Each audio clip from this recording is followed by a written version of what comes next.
Hi, y'all, cake walkers and cake stumblers. Welcome to the Produce Aisle. I put out a question to our wonderful community on Facebook that Mike from Creative Sauce put together. And so if you're not a part of that Facebook group, do join them. They're so sweet. Even if you don't use Cakewalk, like, join them. Because they're so encouraging and sweet to anybody learning. So let me quick do a little test here. Oh, good. There I am laughing. All right. So I put out a question of just so much frustration that has been ongoing frustration with this problem. And I'm wanting to figure it out. I want to figure it out. And the problem is mixing for cell phones and having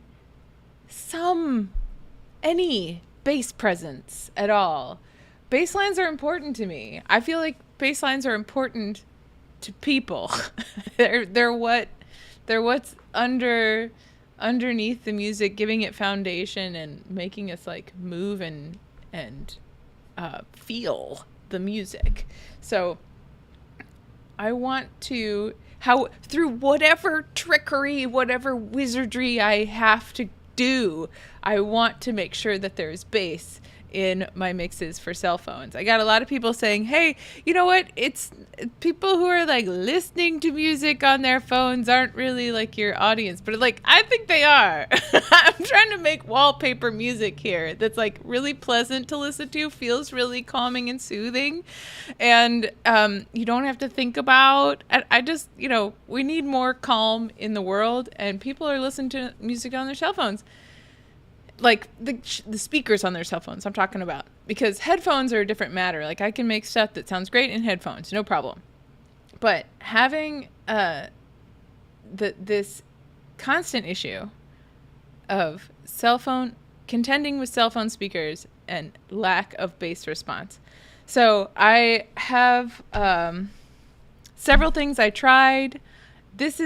What we're listening to now is the mix that I have ended up with, and I just have a mastering plugin on here right now. It's this little Brainworks Master Desk plugin, but the final that is going to be out April 24th, I had mastered on Lander. So that is a little bit different, but it's close enough for what we're after. And I'll show you the things the permutations I went through to get to, I feel like, the sort of, I'm not 100% happy with it. Like, I'm not, but I do like the track and I want it to be in the world. So what can you do? What can you do? If you're in the chat, say hello, by the way. I do love it when y'all say hi. Yeah.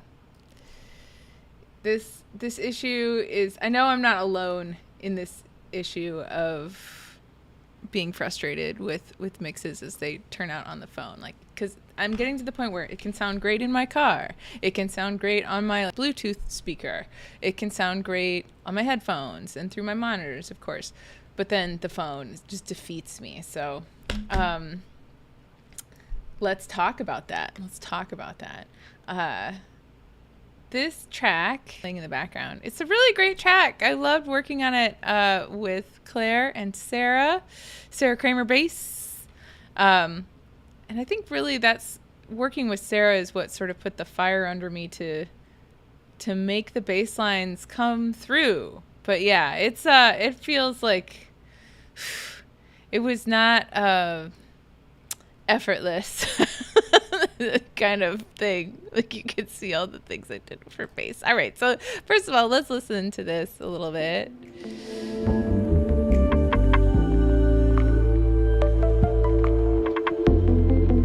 Yeah. So let me talk about the things that I've tried with getting a good bass sound. So first of all, the recording that Sarah sent me was it is a high quality recording. She did a great job. It sounds really good. And let me just play that. It's really clean recorded really clean, and it's got just a great range. Here, let's look at the real-time analyzer in the Pro channel. So it's, just nice, smooth, round, nothing nasty or crunchy, not even many honky frequencies in there. It's just really nicely done. So that already is a lot of work done for me when I have a nice recording, when I have a really, really nice recording. So that's part of what was extra frustrating about this, is that, okay, now I have a high quality recording, but it's not going to come through the phone. So we did a couple of things. Let me talk about what I did to the actual bass track. I added this tape emulator as a kind of saturator. Now, the Pro channel has lots of great things, but one of them is this tape emulator, and then they have also the saturator, and I saved the saturator for other stuff because it's a little bit more hefty. This is pretty subtle. You can turn it off and you can hear. And then with it back on,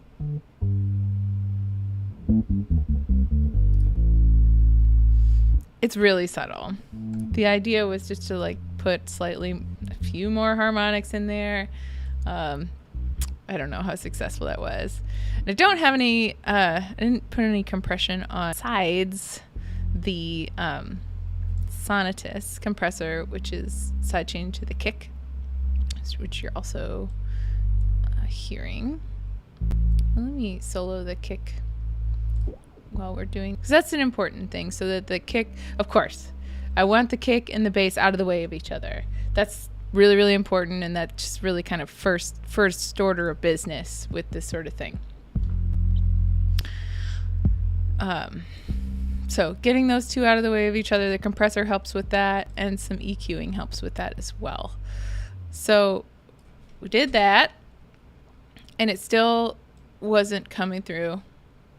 So what else did I do? Oops. I don't know what that was set at. Whatever. I have a slight bit of reverb on this bass I probably don't even really need it, but it was just to kind of blend it with the rest of the track, to put it in the same room, if you will. Which is what I use reverb a lot for, that, to kind of put all these disparate elements in the same room, in the same kind of sonic space, with each other as a glue. And then this the wide bus, I have some mid-side presence in there with this channel tools. And what else did I do with a wide? It's just some EQing. What did I do? I did so many things, it's hard to keep track of them all. So let me turn off that parametric EQ, or I'm not even sure why I have that on there, honestly. I was just trying all kinds of things. Let's leave it on because it was working fine. So yeah. So I have it going through the wide bus. You can hear without the wide bus, it's all these things are pretty subtle, but they add up sort of together. All right, so then the next thing I tried was doing an aux channel, and with some saturator on that and a pedal on that, but that I just wasn't liking the sound of that at all. See, you can hear the aux channel that I tried. I think it just made it into a mess. I tried it with a fuzz pedal. Here, this will open up in a second. TH3 is a big plugin. Here we go. Yeah, I put a fuzz pedal on it and this bass face thing. If you don't know about this, TH3, it comes with Cakewal, and it's a pretty fully functional. It doesn't have everything. You have to pay for it, but it's really got so many options for amp simulator. Anyway, I thought that sounded nasty, so didn't end up going with that. But that's something to think about, is like that's called parallel processing, when you set up an aux track where it's like I'm sending this bass line to its own parallel track where I can add things to it. But I don't know, it wasn't happening. So what else did we try? We tried doing the whole thing up an octave and then kind of like low in the mix, but it sounded like what we affectionately called, like there was a fart beat in the mix, and that wasn't ideal. So but we did like the sound of pieces of it, so this is what remains. It just on these a couple of fills.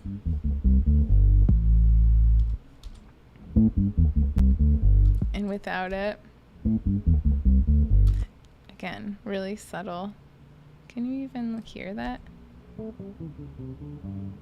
Yeah, I have it off to the mid side too, don't I? So with that, yeah, it's really easy in Cakewal to transpose things up and down. I have it set to a hotkey as tab, and I have a video on setting your own hotkeys. But the other way to get to that transpose menu is sort of annoying, in that you go to, let's see if I can even remember. You go to process, nope, not apply effect, not nudge, transpose. Okay, process and then transpose, and then it gives you the option of how many steps to go up, 12 being the octave. Okay, that is that. So we added that, and it sounded pretty cool to have that extra octave in there. The idea is to like get presence to fool the ear into thinking it's hearing something lower. So even though if it doesn't, it may not show up in the track as like, oh, yep, I hear there's an octaver in there, like that. Not really, but it's doing its job to add harmonics to the whole palette. So that we kept, even though it's subtle. Again, all these little subtle things add up to each other. So what else did we try? Oh, and I have a decapitator on there, which decapitator is, it's a compressor and also saturator. It's pretty famous, by Sound Toys. And things were sounding pretty good with that, with the preset for beefy on the bass. I'll play it without. Or let me bypass it. Maybe. Hello. Okay, we'll do it this way.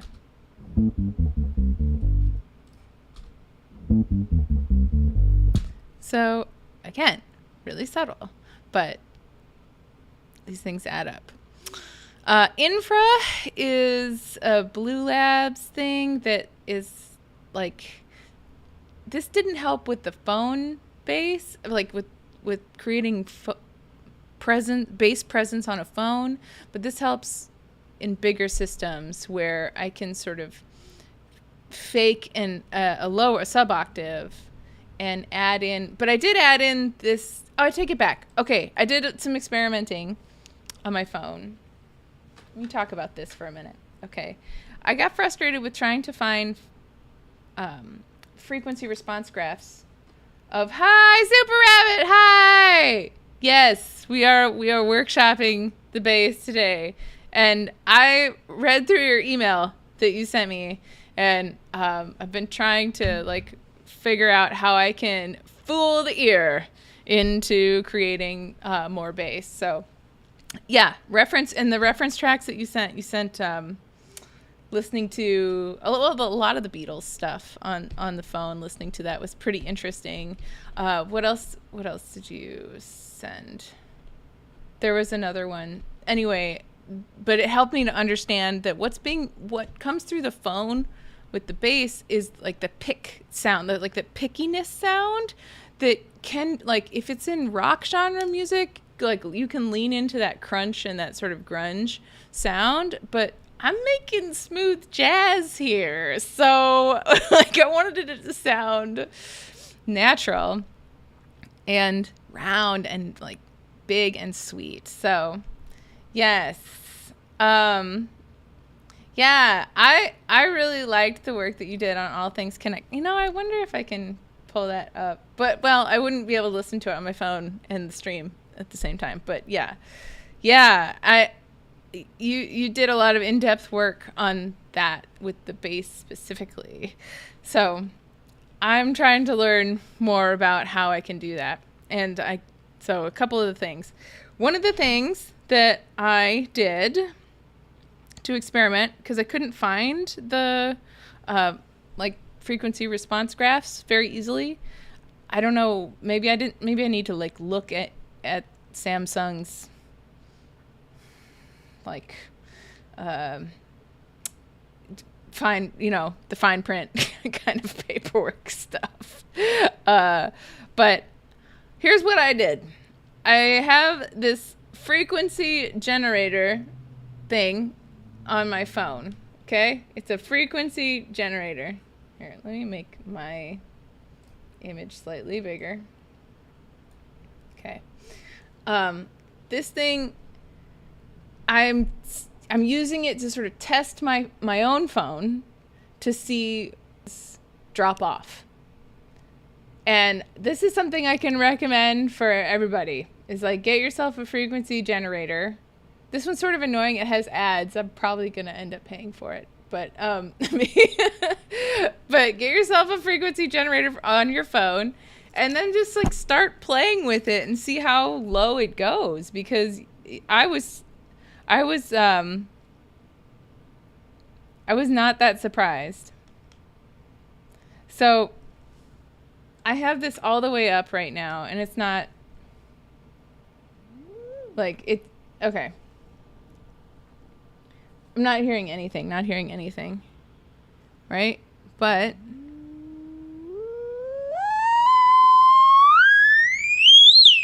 so you can really hear in the higher range. Sorry, that's probably really unpleasant. But it's not that my volume is changing on my phone. It's that this is the frequency response of my phone. So right around here, I found that like 403, and I got scientific about this because I was so freaking frustrated. So 403 hertz sounds nice and clear on this phone. It really comes through. So I added that as a phantom frequency in this Blue Labs Infra. There's other, I think that there's a Brainworks instrument that I have also that is called like Infra Bass, where you can create phantom frequencies for the bass. So I wanted to have that frequency in there so that something would be coming through. And this is not an EQ. This is like adding a frequency in there. And I just wanted to add enough of it so that it's not noticeable except on a phone. So it takes some experimenting. But yeah, frequency generator. And that app was free because there's ads on it, but it's been pretty helpful.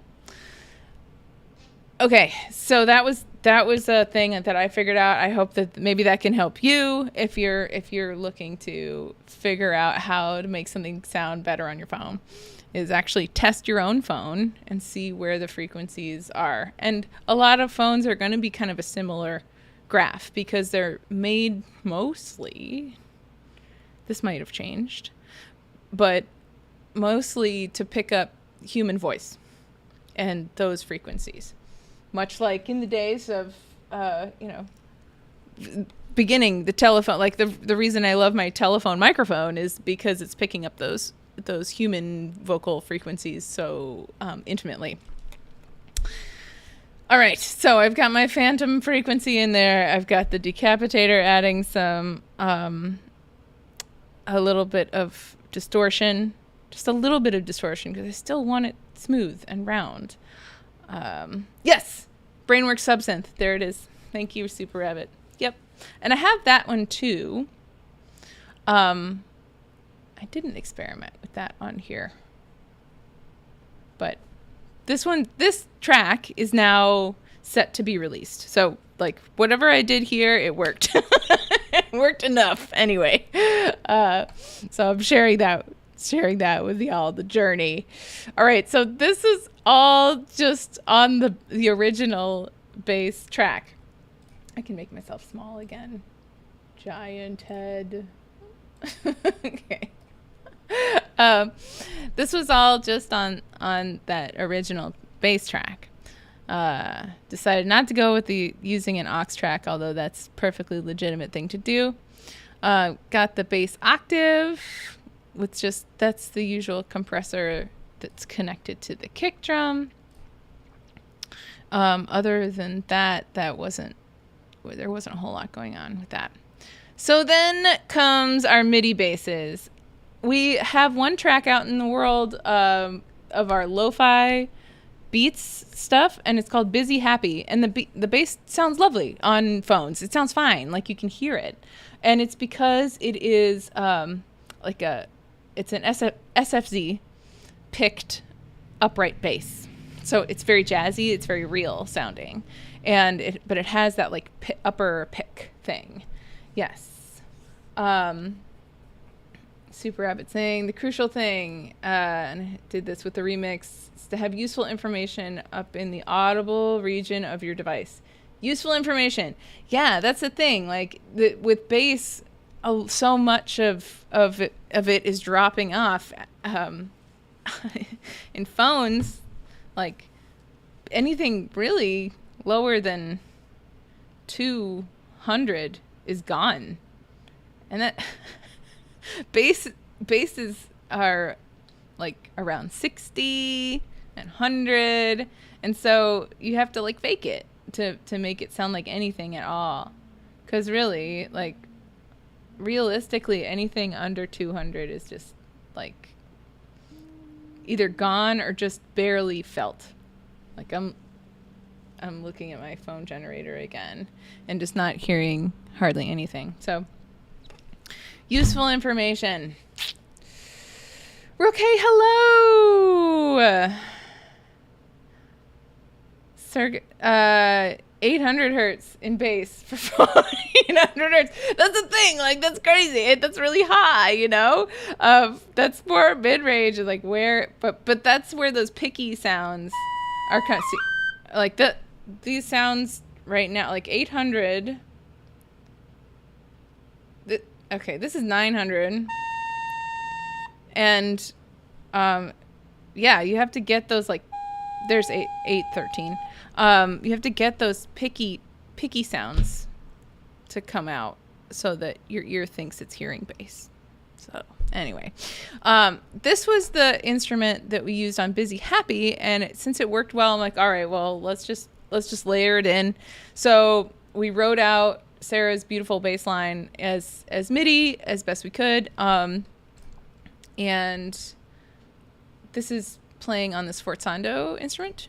It's a really beautiful instrument.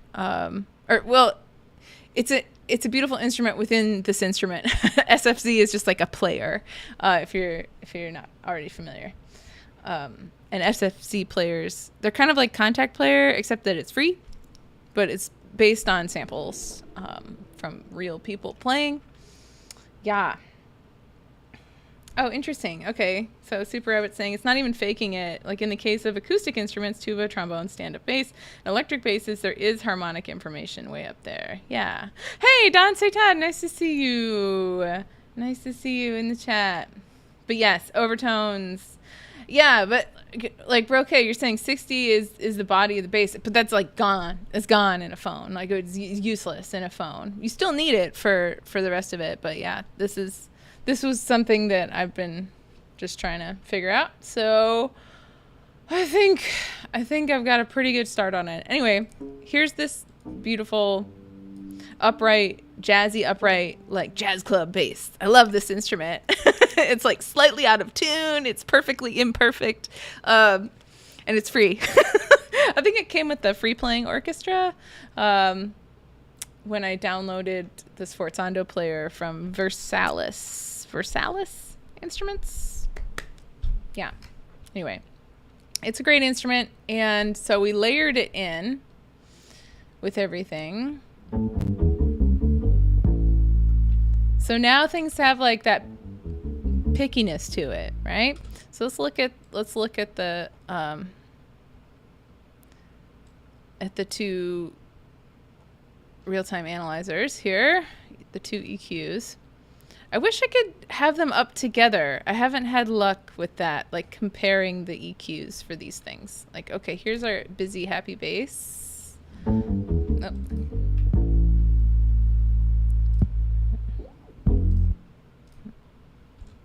Come on now. There we go. Audio engine dropout. Okay.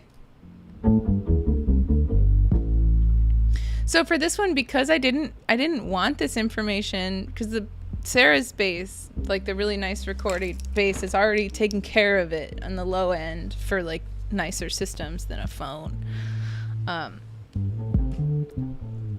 And it has that nice like picky sound to it. And let's see, what did I boost here? I boosted 3,000 ish, and like a big gentle boost to about 1,000. And then this, what was this one? 277. I mean, I feel like I almost didn't need that, but so that's what that's doing. And yeah, so Super Rabbit, pick a tech. Yes, absolutely. And the upper harmonics. So that's what I wanted to add with this, because I knew that it had that like presence of the upper harmonics especially. Okay, I will check out Carol K's tone on Wrecking Crew session. Cool. Okay.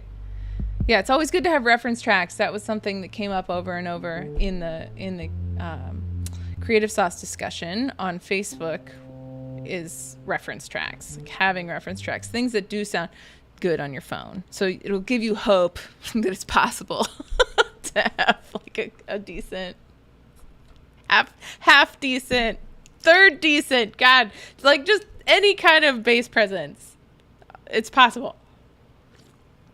So I'm figuring it out. All right. So that worked well. That particular instrument of the upright jazzy bass. Then I added another, but it wasn't quite enough to like make it push through, but it helped a lot. I added this other instrument, which is definitely more synthetic. I'll pull it up here. Who's this by? I forget who this is by. It's funk bass. I want to. Oh no, or it's right there. Audiolatry. Anyway, so listening to just this, it sounds pretty. It sounds round and big and synthetic. But it added. It has some harmonics as well. So all those things together. Let's see what the EQing is for this one. Again, it was like more about the upper harmonics in this one. But even that, it's not much information there. So I was just trying to like add things. With a sound like that, I do need to be careful about like having sounds cancel each other out, but that one, it seemed to work well. So I'm catch up on the chat. So as far as analysis, Super Rabbit saying, as far as analysis, my favorite, and I use this on All Things Connect, which is a track that Super Rabbit and I were working on, is Melda Productions M Analyzer. Ooh, okay. It actually shows you the frequencies that are peaking. Neat. Okay. I'll have to check that out. I'm going to write that down. Because I could use... We love a good analyzer. It's like one of those unsexy kind of plugins that makes a big difference. Melda Production M Analyzer. Cool. All right. Anyway, so those three things together make the bass for, and it still sounds smooth. It still sounds big and warm. And I added saturation to the funk bass and to the busy happy bass, and that saturation was really really a key, but it can move into distortion pretty quickly. So here, let me just solo this one with and without the saturation. So that has the saturation on it. And no saturation. Again, it's going to be really subtle. But that's what, like, saturation can move into distortion territory, but just a little bit of it adds the, like, harmonics that can make it pop through. So I wanted, like, the harmonics without fuzziness. But yeah, this soft tube saturator is just built into the Pro channel, and it really did come in handy. Okay. Well, thanks for popping in, Roque. Nice to see you. I'm sorry your connection's glitchy. Yeah.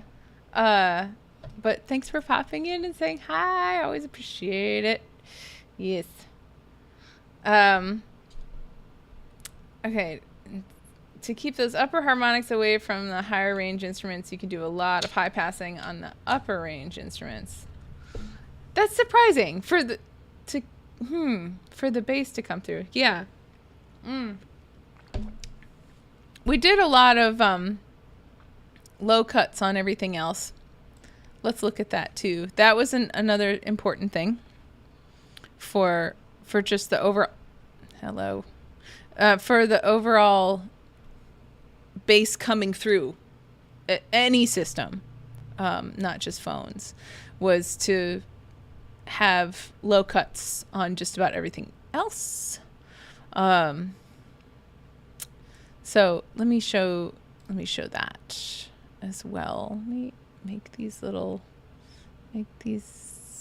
my strips, make them narrow. Okay. Yeah. So you can see, especially on the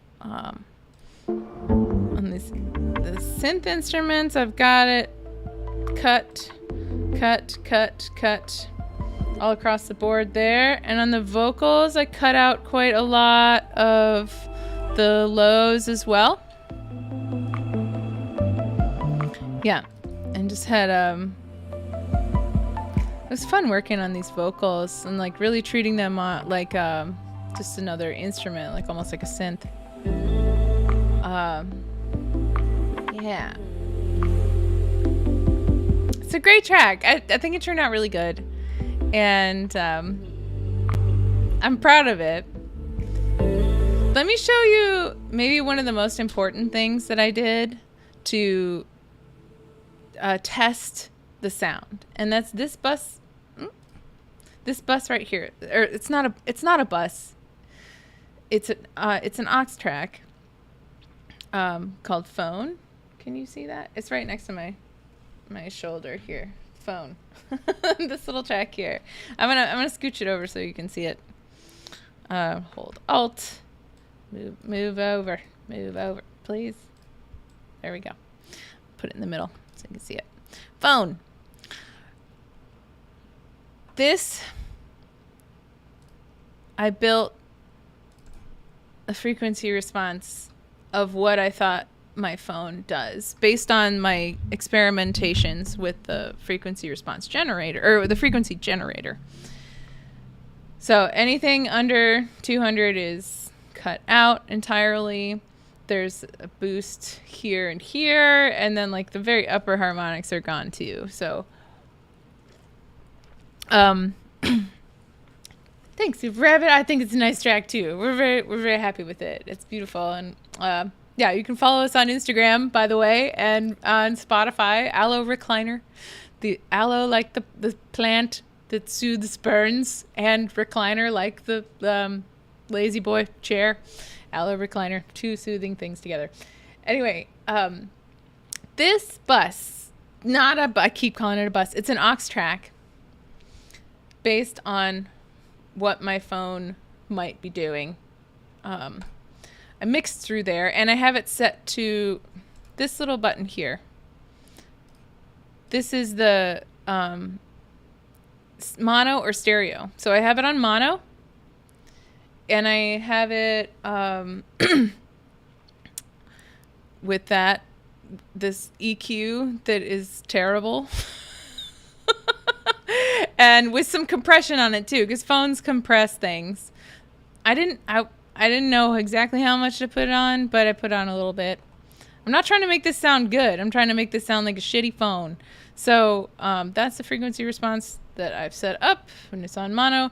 So what this is coming from, this is like an offshoot of the master, off the master bus, where it's set up as a send. And I have it pre-fader. So like everything that's coming into the master bus, pre-fader, like is shuttled off into this phone auxiliary. So what I can do is I can, and that's on, yep, and fully sent over. So I'm going to mute this. And because it's sending pre-fader, it will go and flow into this, and then I'll unmute this and we'll solo this, and you can hear the track.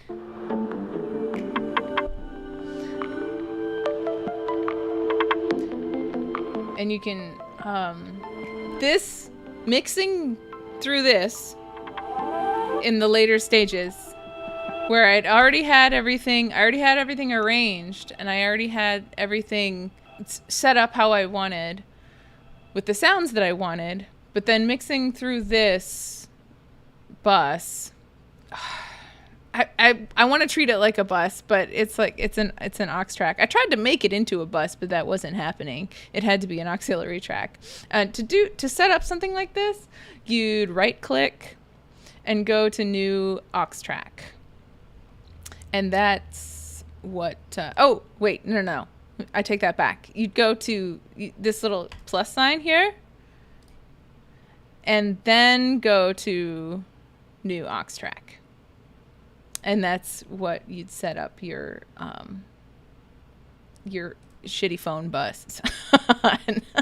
So anyway, I keep saying bus. It's basically like a bus. Who cares? Okay. So I have it now where I can hear kind of what's coming through. And what's coming through is not Sarah's bass. It's really that, the busy, happy bass that's coming through. So like if I mute this, you'll really hear the difference. You can hear a tiny bit of bass, but then it like really pops through. If I mute the funk bass, Doesn't make that much of a difference. But yeah, if I mute, oh, that's already muted. We don't want that. But if I mute the real bass, you see like it lacks body, but then together, it sort of gives it more presence. So I can recommend this to anyone, and you don't need a fancy plugin to do this. This is something is easy to set up, and it doesn't take, and I don't have to be I don't have to be constantly rendering things out, sending it to myself to listen to on my phone. I can kind of get the gist of it through this. So this helped a lot. Setting up your own aux track. I feel like I should probably do a video on that, like a short video just on that, because it revolutionized how I could prioritize bass even in shitty phone speakers. So I hope that is helpful. Now, all of that said, let's take it out of the shitty phone.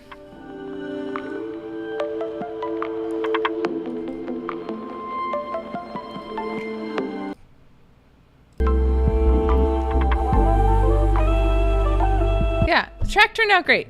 So now I want to take this same idea and set it up with my other track that I want to work on. So yeah, but Atlantis is coming out April 24th. I do hope that you'll follow us on all the socials. Aloe Recliner, and yeah. So here, let me close this, and I don't want to save anything that I've done because this was the good one. Everything I did. But yeah, it just takes a lot of it took me a lot of experimenting, of trying different plugins, putting something on, taking it off, listening to both, and seeing what's gonna work. Well, I'm really glad that you learned something from me, Super Rabbit, as I feel like you're a font of information. So for me, which I really appreciate. So I'm so glad that I can be somewhat useful. All right. So what do I want to work on? We've been working on Groove Indigo forever. So I want to finish it out, and let's try to see where it's at right now. March 10 was the last time I touched this one. This is a great track too. We were gonna have Sarah do it, but we decided that the bass sound was already fine, and I'd rather work on more creative stuff together. New stuff, not more creative. This was very creative, but just new things together. Sarah Kramer Bass. If you don't follow her, if you're a bass player, do so. She's always doing cool stuff, and has been, her production mentor is Jerry Brown, and he's amazing. I feel like he's won Grammys.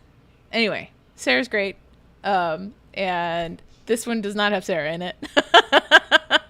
So let's try to do the same thing, okay? Let's set up this phone bus, first of all, a shitty phone bus.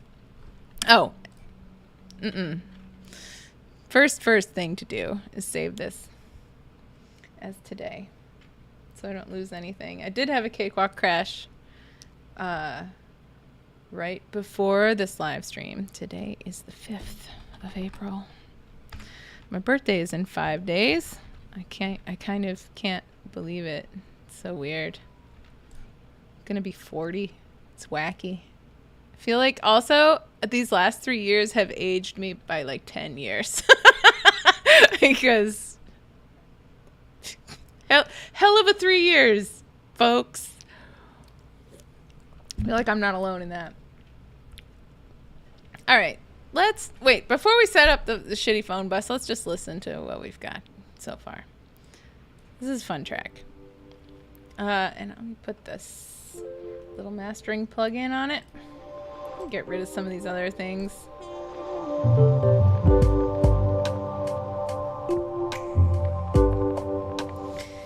And so this track right now It's one of those, it sounds great in the car, sounds good on my Bluetooth speaker, sounds like, where's the, what happened to the bass on my phone? So we're gonna try to take everything that I learned from Atlantis, the last track that we were just working on, and put it towards this track. Drink some coffee.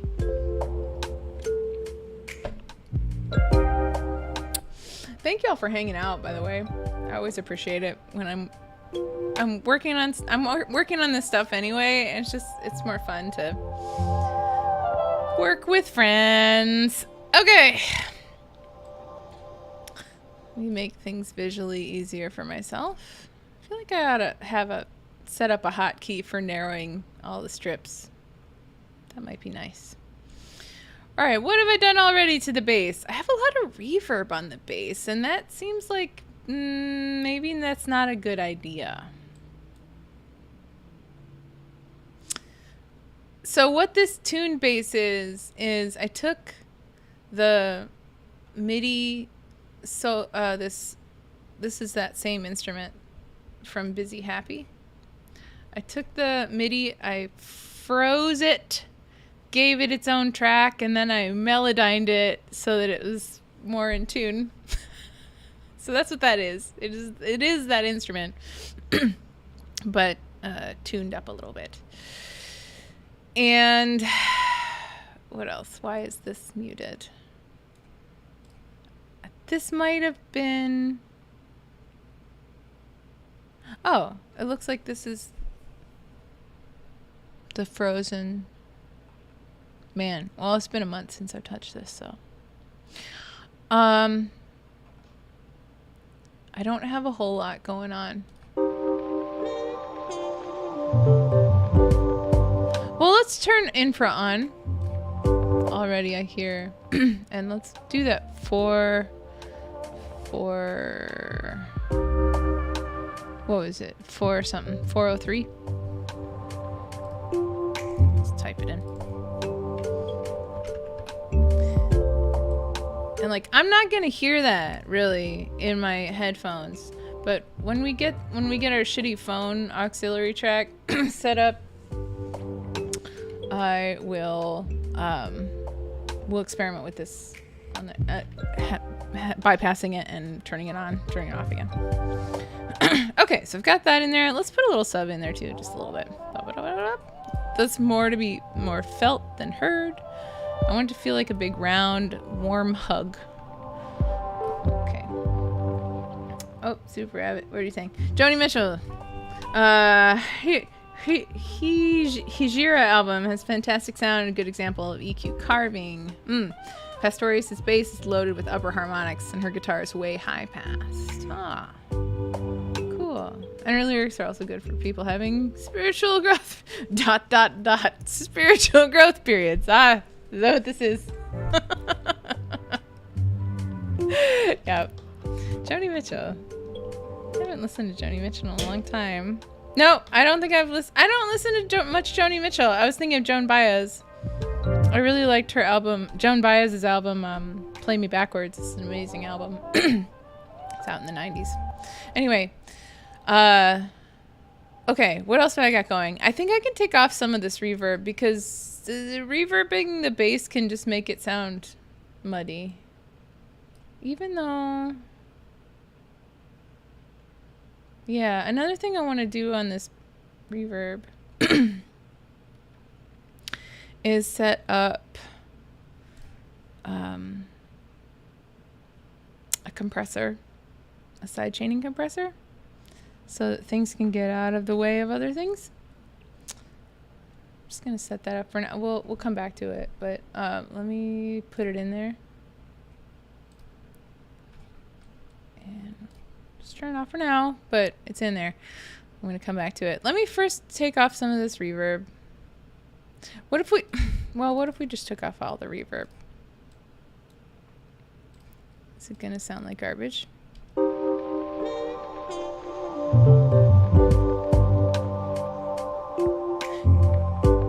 No, it doesn't sound like garbage. And but I'm really just on the... Okay.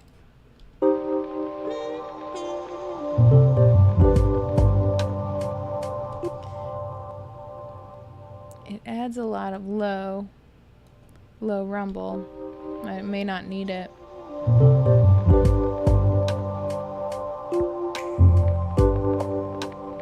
Let's have a little bit in there again to like glue it together. The other thing I have on here is a warble bus. This is an interesting thing. I'll bring it over so you can see. The warble bus is the Sonidus modulator, which comes with Cakewal. And this was a I think this is a preset. Well, maybe I should save what's happening now because it's good. I'm going to save this. Just in case it's not a preset. Okay. What it does is I've liked the presets for string fattener drum. They have like fat string ensemble. I want to say that that's what this is. Yeah, because when I hit preset, nothing changed. Drum fattener but yeah, fat string ensemble. I'll play it with and without. Okay, that's with, and then without,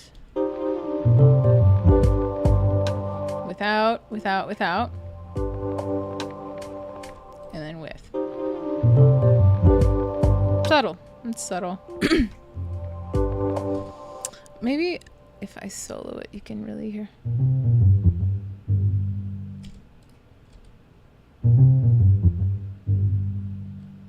It's pretty subtle, but there's some definitely not subtle settings on this too. It's fun to play with. So that's the warble bus. Just adding a little bit of a, almost an LFO to it. So, we've got that on there. What if I turn up the warble?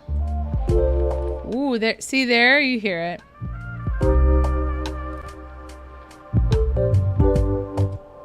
So here's without, and here's with. So that's too much warble. Okay. It feels like it's adding volume, but it's not really. Is it?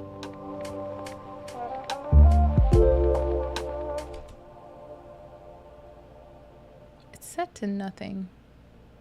Well, is it adding volume?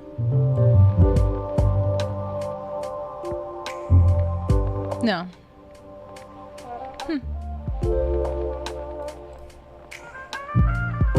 Anyway, okay, so that's on there. I think that's helping. Yeah, so let's get our shitty phone set up, shall we? All right. So from my master sends, hit that little plus sign for the sends.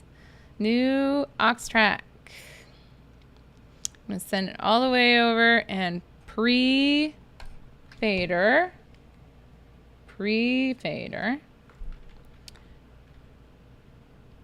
And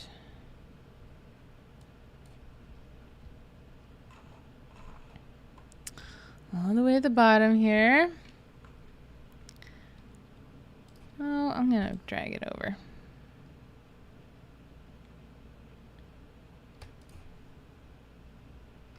Drag it over to the beginning. And let's set this up. So if I go in here, I've already saved that EQ as a preset. I have shitty phone speaker 1 and shitty phone speaker 2. I believe that last one was shitty phone speaker. I'm curious about what did I... Oh. That doesn't seem as shitty. Well, I'm going to go with my shitty phone speaker 2. And then mute this. Solo this. Make this into mono. And let's have a listen. Boy, this really shows me what else needs to like come up and down. So that vinyl layer sound needs to come down a lot. I'll just all together. Also, let me just turn down here so it's not peaking.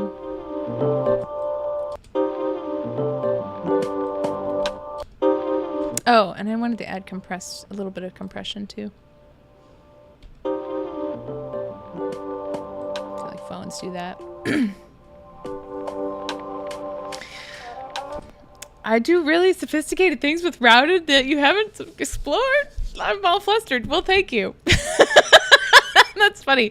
Yeah, routing can tie my brain into knots, but it also can do really incredible things. And I can definitely like break Cakewalk with complicated routing. For working with the Tal vocoder, I've definitely broken Cakewalk. Like when I was mixing Eugene's album, and using a lot of Wagner, by the way, that album's out and it's really great, energetic robot music. The vocoder would sometimes just like not be present or would be fully present. I wouldn't know how to like adjust it, so I had to like reset it up and reroute it and all that. And I haven't feel like a plumber. Like things coming out of anyway. Yeah, there's a lot of routing capabilities here. So thank you.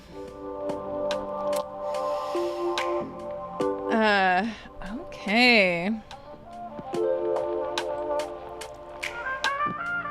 All right, this is sounding nice and tinny.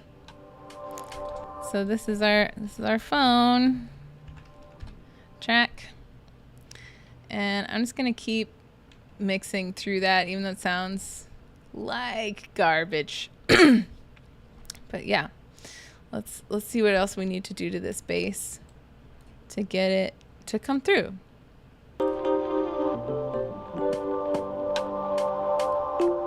I might even make this a little bit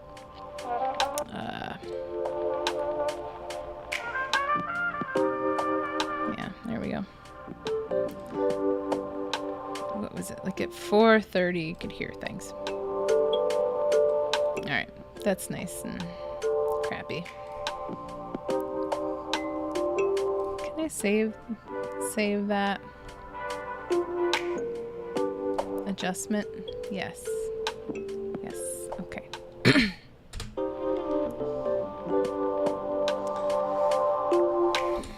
Let me figure out what I've done here.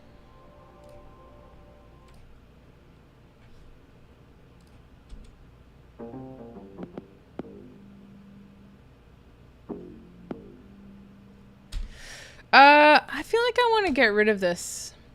I don't need it. It's just an extra thing. I do want to try some of the other things that I did where it was like an octave. Oh, let's get some saturation. I have my list here. I'm like octave, saturation. So yeah, okay, saturation, let's go. Okay.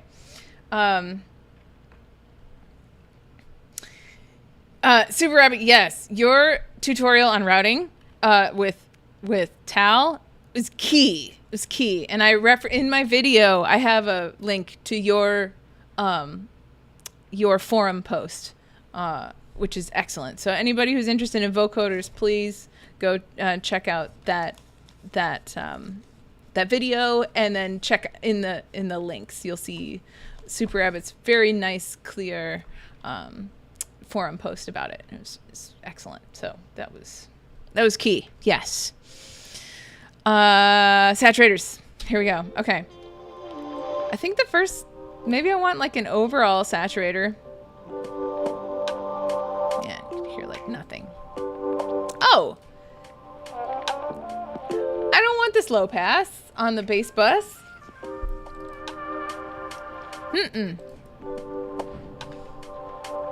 I know it's not going to come through phones, but I don't care. I don't want that low pass. Let's try to do it. Let's see what that does.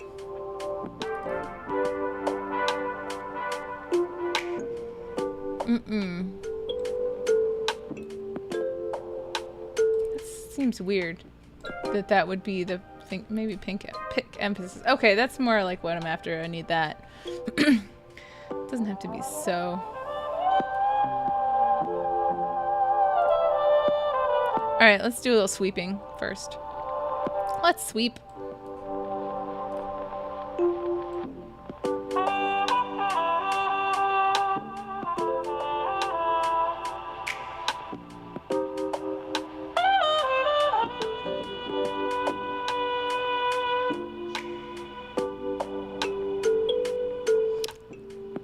I don't know. There's nothing really sticking out, so I'm just gonna make a gentle boost at the 1K, just where things just show up more. Let's also put some compression on the bass bus. I wonder if these bass settings would be any good. Let's try it. Whoa, that's a serious bit of compression. 12 to 1 ratio. Still don't hear it popping through. So, okay. You know, I don't think I've gone through and low cut all the other things that I need to. So let's do that.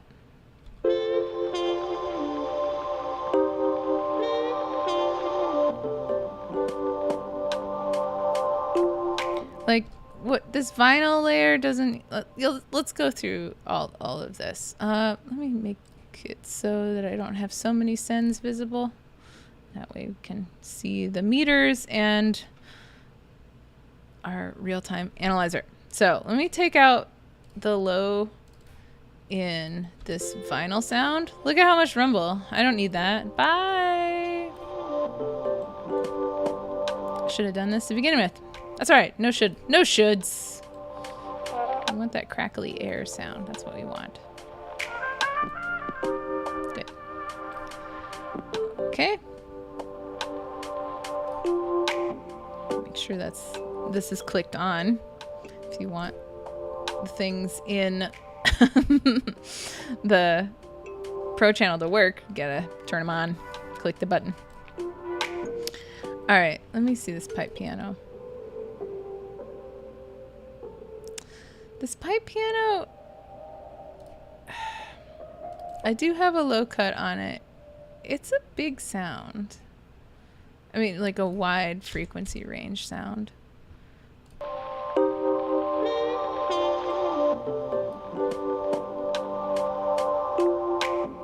I didn't even talk about the emulators that I had on stuff either.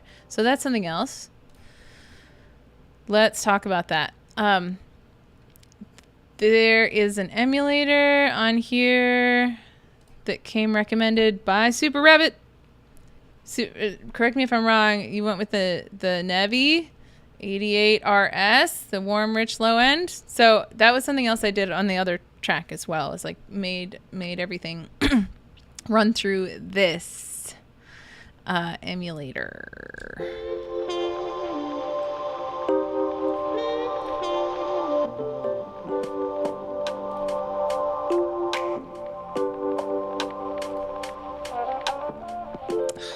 Drives me crazy. Why sometimes I can't.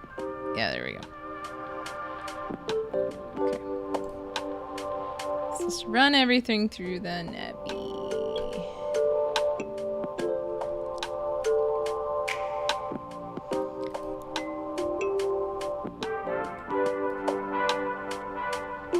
Cut that one even more.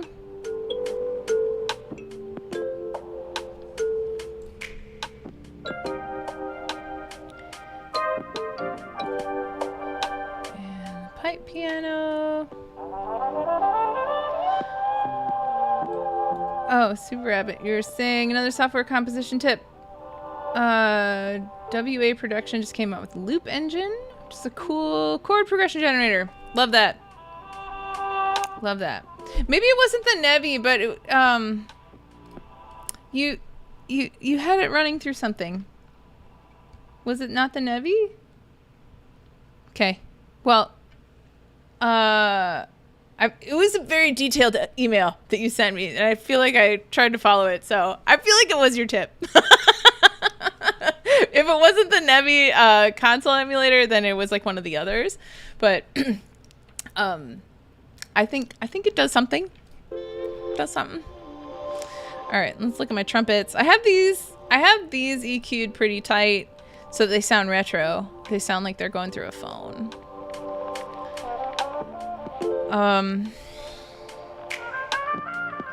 I also panned the reverb. Notice that? It makes a difference. When you pan the sound but not the reverb of the sound, it doesn't come across as well as being left and like solidly left and right. That was something I learned working on Eugene's album, where the song Switch On, we wanted really hard pannings, like switch on, switch off, switch on, switch off, to be like left, right. And I wasn't getting what I wanted just by panning. And then we realized, oh, I have to pan the effects also, because I have the effects running through a bus. So it's like those are set automatically to just be like in the center because they're in the bus. So I had to pan those as well. Anyway, yeah, so let's get that console emulator on all the bits here. Is this my Rhodes? Yeah, okay. This needs a low cut.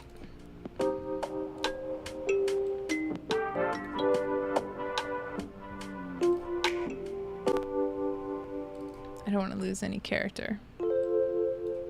But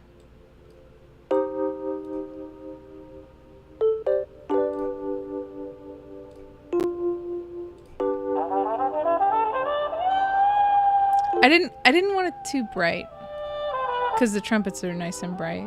So that's why this dip in the higher frequencies there. Panning reverb. There's a thing. Maybe I need to make a note about that as like a top secret panning effects thing. I'll make a little short about it or something like that. All right. So this electric piano is out of the way. Mind you, we are still mixing through the phone sound. Remember? And it's sounding like your ears sort of get used to it, right? So let me mute this and have it come back to life.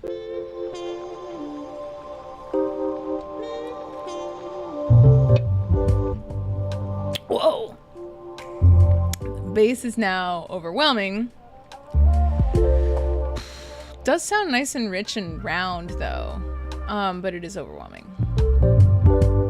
And that's because of what I did with the bass bus. Oh, let's put saturator on the bass bus. Let's do it. You can't see behind my head. Okay, here's what I'm doing. I am right clicking, inserting module, saturation knob. There are some presets here. Baseline fattener. Let's try it. I might make it crunchy. Yeah, I made it crunchy.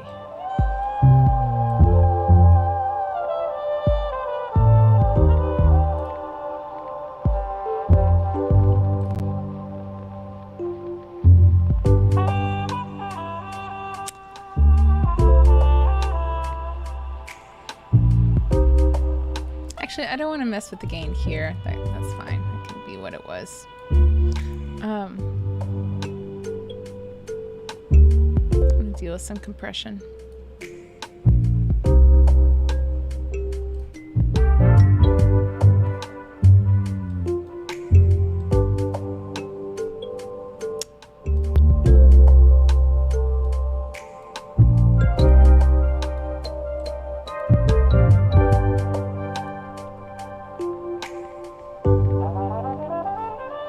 Okay, back to our shitty phone.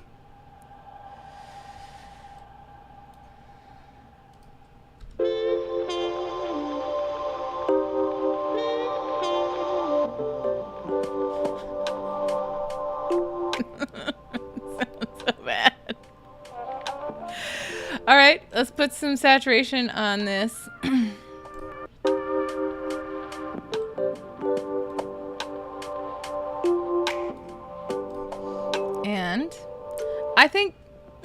it's worth a shot to try setting up an aux track for this. So let's do it. New aux track.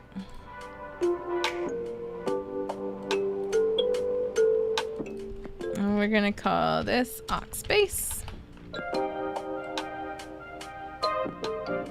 Put it up here with its other bass friend. Okay, yeah, it's right there. Okay. And rather than going through the master, I still want this to go to the bass bus.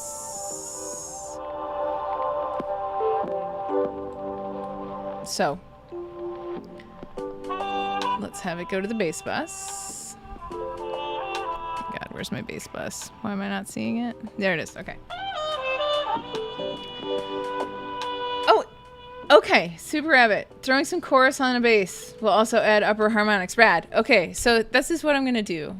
For this aux bass, I'm going to EQ this in a ridiculous way where it's just like cutting out all the lows so that it's just our higher frequencies. And I want to make sure I'm sending this pre-fader. This is my other send, warble, aux bass. Okay, boom. Pre-fader. All right, good. Got my glitches. Hold on.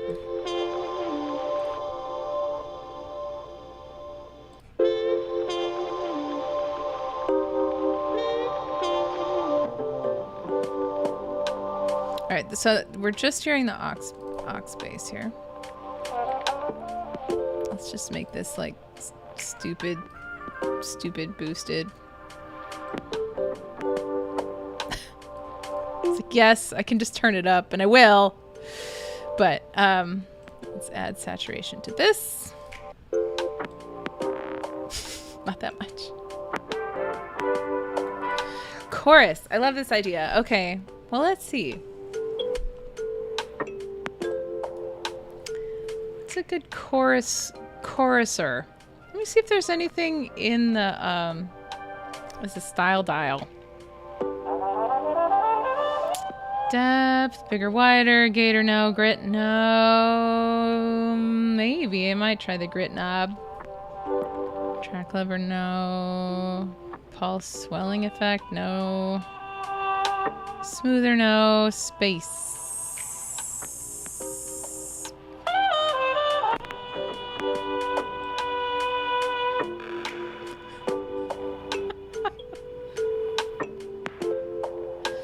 No, I don't think that's what I'm after. That's not exactly a chorus. Okay. Turn on reverb. I feel like reverb has a chorus type thing.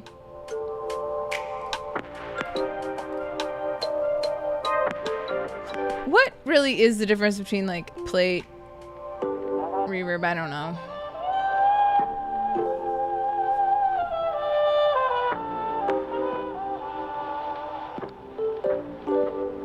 How interesting.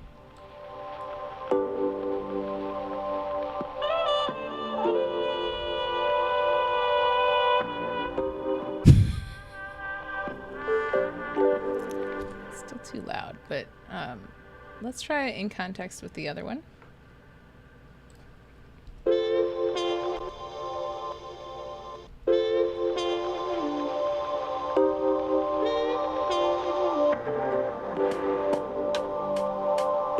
Garbage. Okay, cool. My sinus modulator. Okay. Get rid of this. It's not working.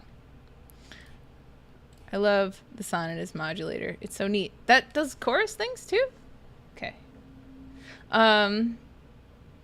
Neat. Cakewal. Modulator. There's an exciter too. I might play with that. Mm-hmm.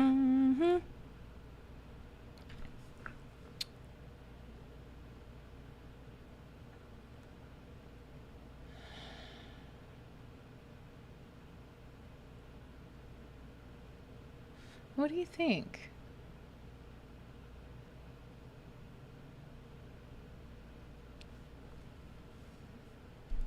No.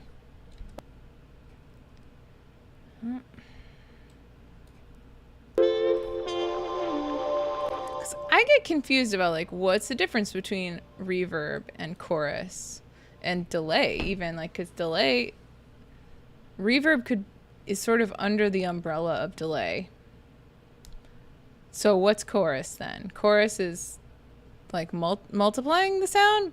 Yeah, I'm not entirely clear.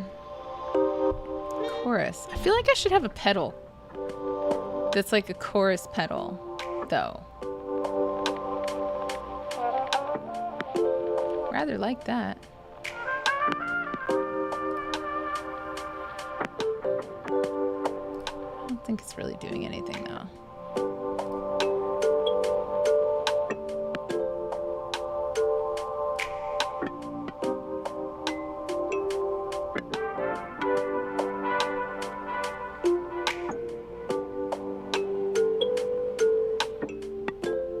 Whoa, there's something strange and clicky about that. Okay, but interesting.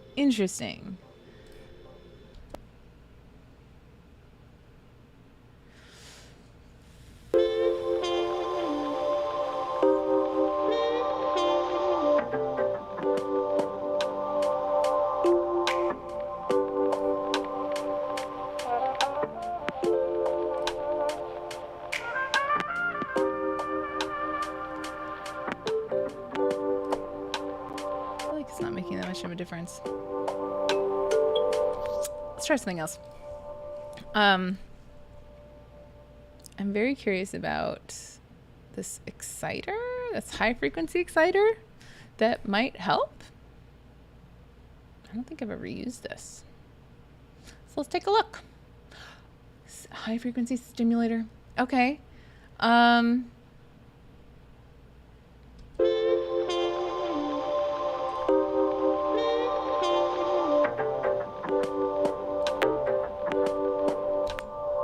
Whatever setting that is.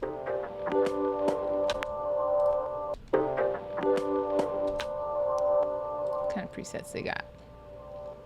Neat. These are cute names.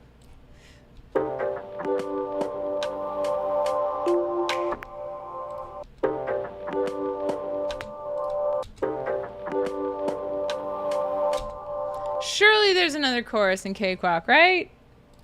Let's look. And if not, I have some other things too. Phaser channels, boost 11. No. Nope. Delay, reverb. Huh. Well,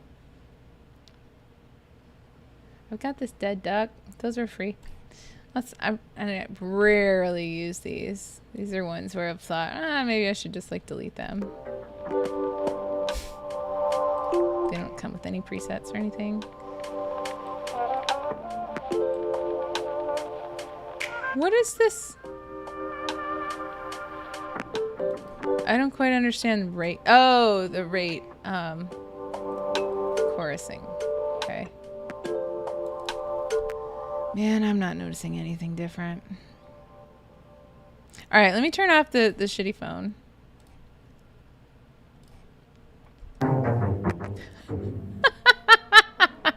All right, interesting. Yeah, I don't think that's what I want.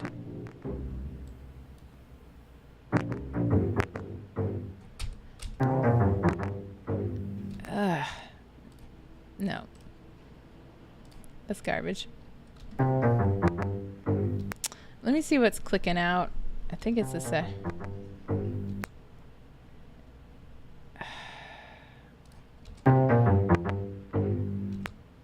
Oh, because it's hooked to.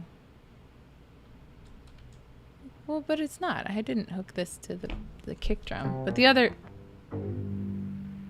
That's because that is the kick drum that I'm hearing click. Yeah, I don't know. This sounds nasty. I'm gonna turn it off. Maybe the EQ's enough. Make Make it not so stupid. There we go.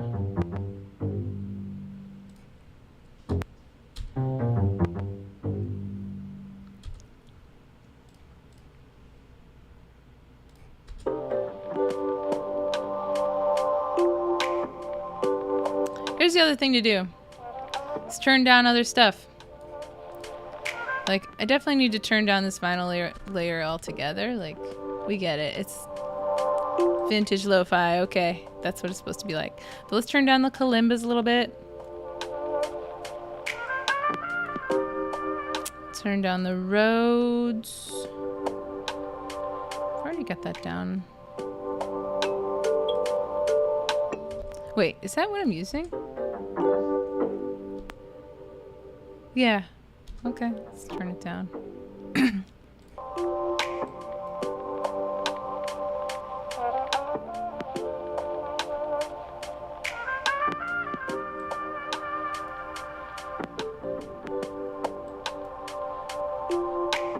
Okay, these drums need to calm down. Let's brush.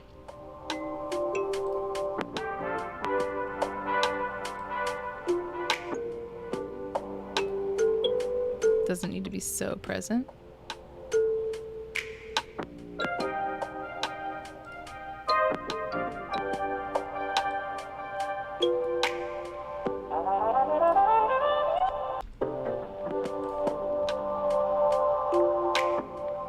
The snaps are a little harsh. Get those.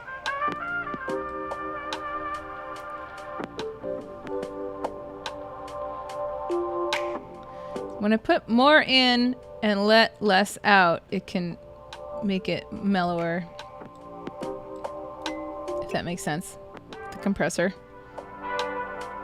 There we go. Multi-mode, you say? Eric, where do I find multi-mode? I'm very curious. I've never heard of it. Is it in the Sonitus thing? Whole thing? Let me go back to my bass.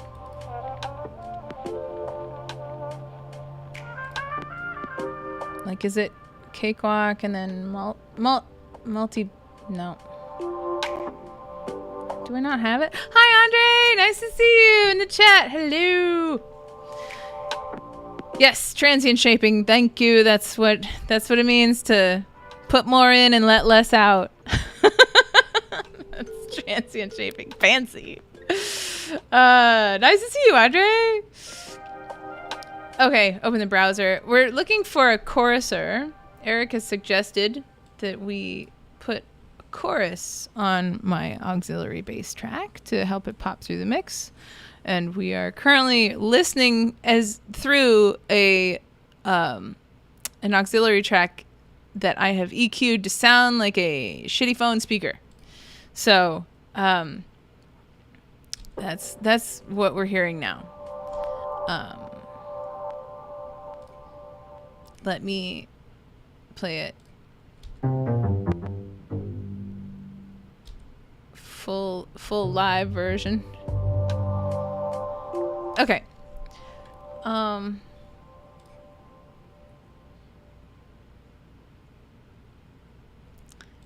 What is it called? Multi-mode. Multi-mode? I don't think I have it. I'll look. No, I don't have it. That's a bummer. Yeah, as far as like straight chorus things, I'm getting ideas for shorts. Like, I want to know the difference between reverb, chorus, and delay. Really. And then there's flangers and phasers also. I get those mixed up. I feel like one's in time and one's with hertz. But I'm going to write it down too. Flangers versus phasers. Yeah, okay. Well, all right, let me see what else I've got for my expensive plugins.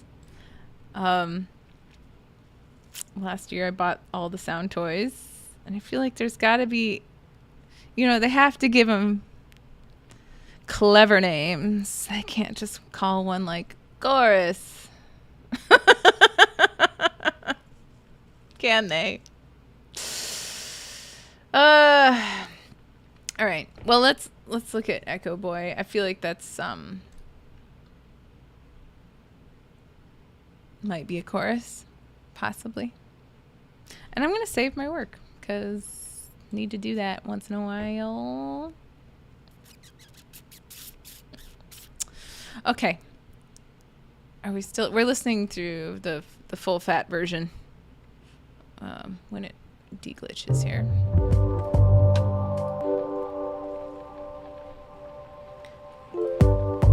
Where is my? Oh, that's where I want to start.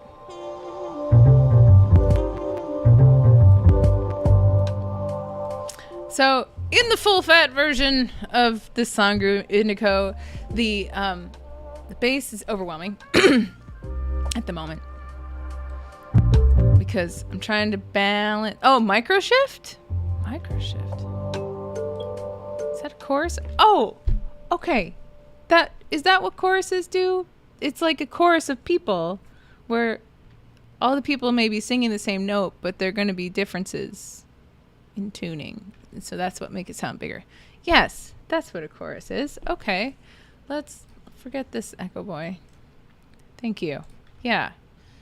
I feel like I learn things and then forget them and learn them again. Okay. Micro shift. There you are. Coffee. All right. Let's see what they have. Tons of presets.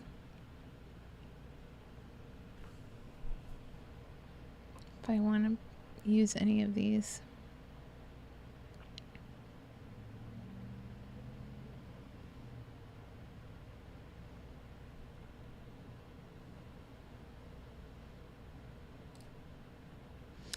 Okay. It slides the track in time and modulates it. Huh. Interesting. Yeah, it'll be really good for me to do a little short on the difference between chorus and reverb and delay. It's like, yep, I'm sure it's been done. There's videos about it, but I want it for my own knowledge. All right, let's mess around with this micro shift thing.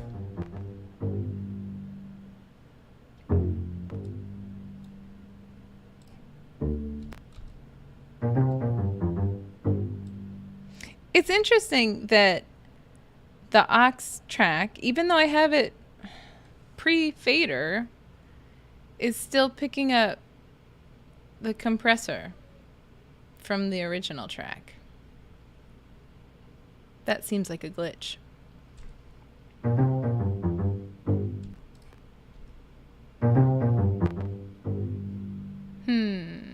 Glengrass, hello! Nice to see you! That's great. It's my fellow sound person at First Grace, where I help with the stream sound. Yay! Okay, yes, we're doing some complex things to this bass sound so that it comes through like a crappy phone speaker. And I am just trying everything because something's bound to work. So right now we're doing some parallel processing with this chorus or this micro shift. So let's try it in context. Okay. Turn it down. That sounds pretty good. And let's hear it with the crappy phone. Ooh. Ooh. Is that just me or is that making a difference? Let's see. Let's turn it off.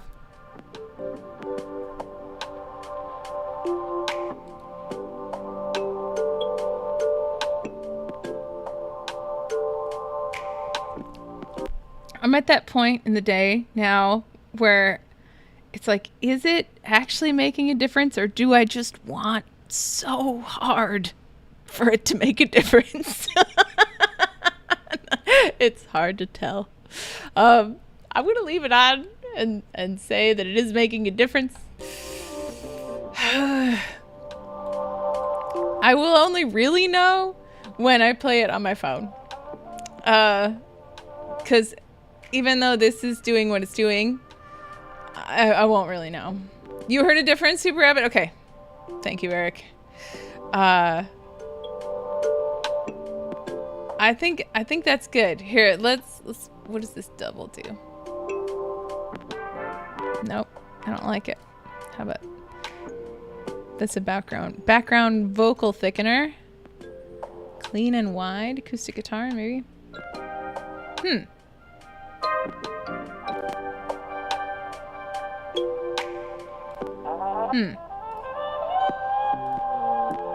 So far, that one's my favorite.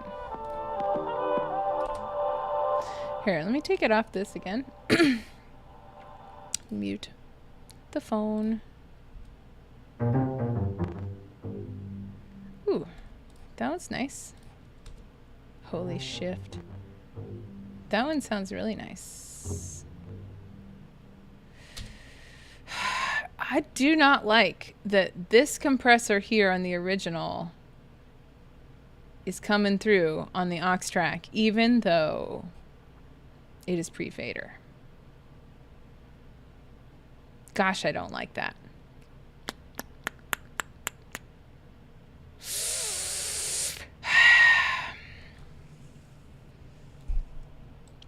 I'm thinking of a complex way I might be able to address it, but first, it may not matter.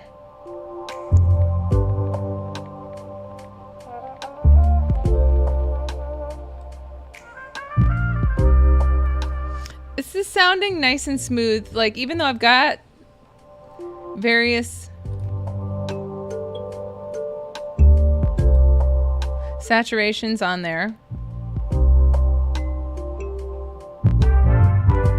and I want to swap this saturator out for a tape emulator.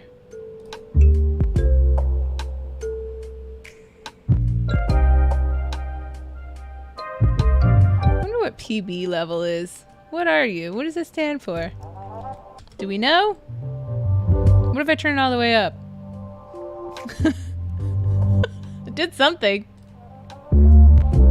What does it mean? PB.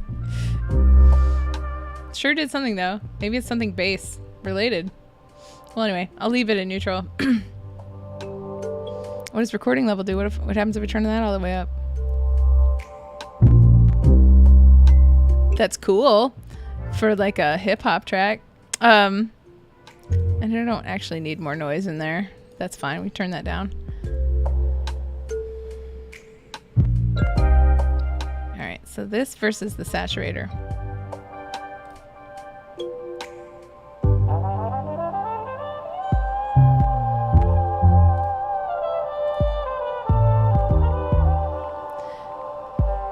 The tape is a little less overwhelming. All right, back to the phone.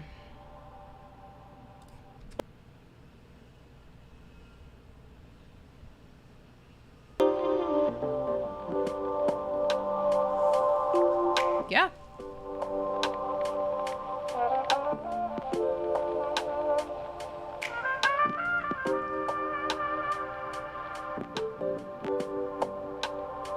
Yeah.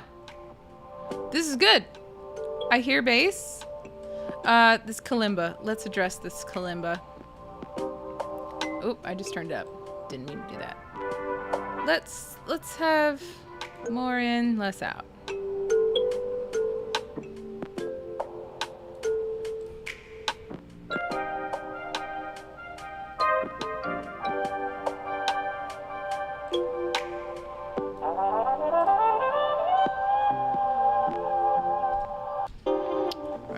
Address the trumpets now.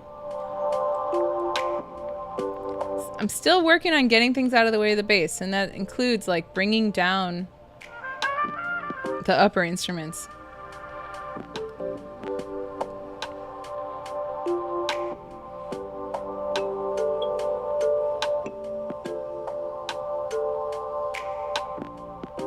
Oh, would you look at that?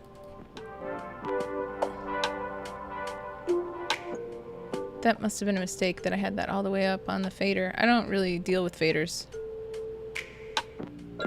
until the very last thing when I'm working with MIDI. That's good though.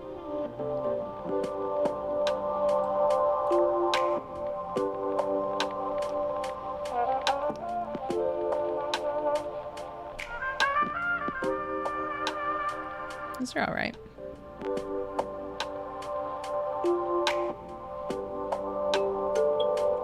Yeah, I can hear the bass. Of course, I'm hearing a lot of this like ticky tick brush sound.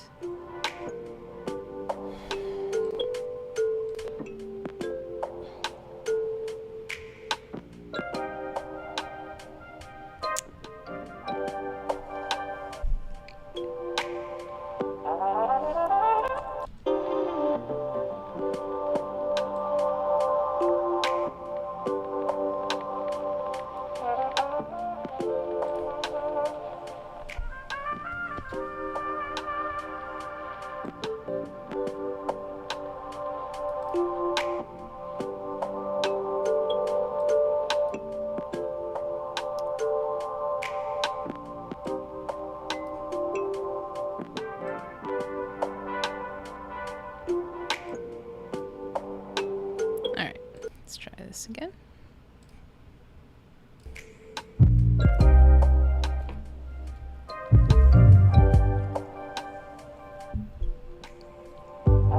This is sounding good.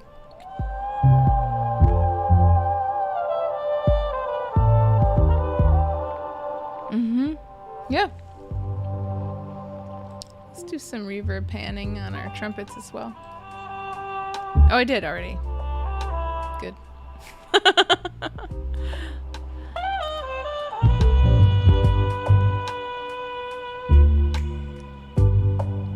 Everything good with my kick sound? Wow, I don't even have it EQ'd or anything. I'm just confident in that kick. All right, let's see how it's sitting.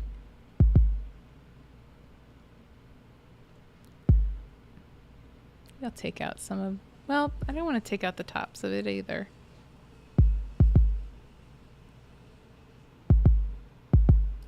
A little bit more hit.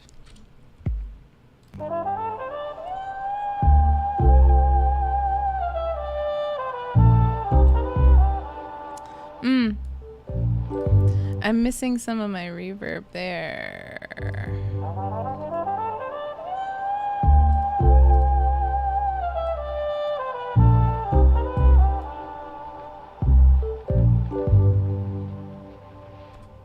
Yeah, I want some reverb.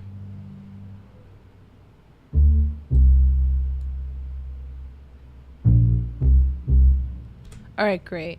So here's back to our reverb. I already have a low cut on the reverb so that it's not so like Rumble Town. And we want some like sparkly stuff on the reverb as well. I'm going to do another thing where, remember I put this compressor on it. I'm going to put that on. I'm going to set it up with I have this little squish preset that should smash it out of the way when the original signal comes in. So I am going to, let me think about this. So this is the ears. And I want the ears to listen to the original, this bass sound. So I want to set up a send to the reverb side input so that the original bass sound doesn't get, the reverb doesn't get in the way of the original bass sound so much. Let's see if that helps a little bit. Or I can still have my reverb, but and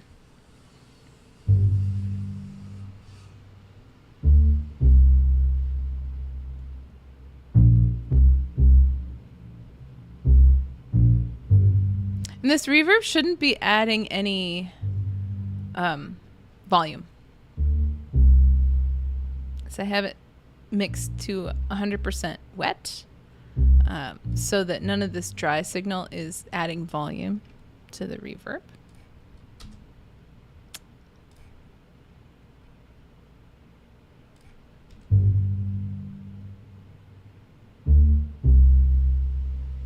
Yeah, that sounded good. So comparatively,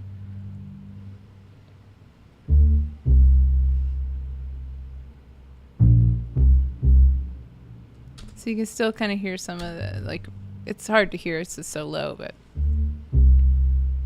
then I can have plenty of reverb without it being in the way. So let me bring this back to the beginning and make sure this beginning is okay.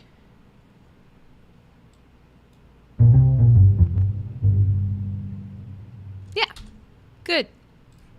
Squished out of the way.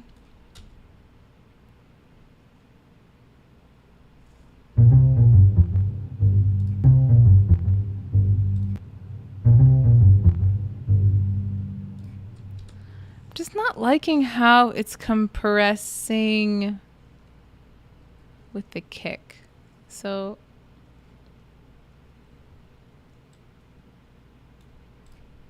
I want it to send, I mean,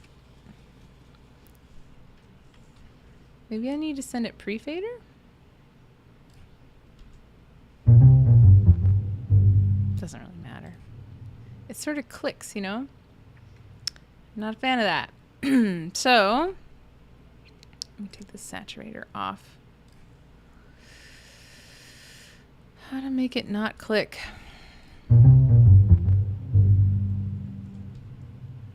Maybe make it just less extreme. Maybe make it, oh, I don't even know what vintage means.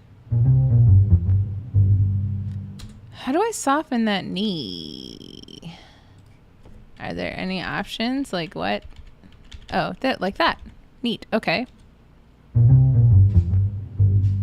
Did that help? Not really. I'm still hearing like clickiness.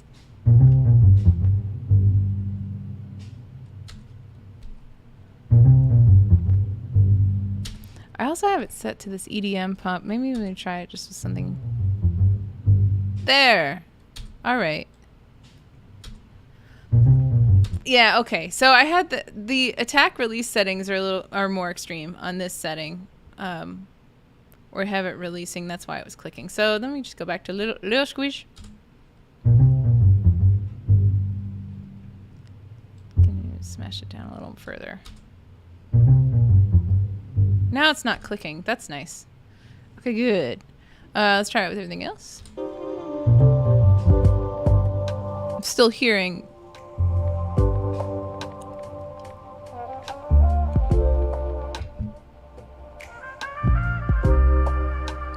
Yeah. I'm glad I fixed that. It's one of those little things that, again, you're not going to hear it like. Nobody's going to notice that, but it's one of those things that sort of feels messy when it's in context with everything else added up.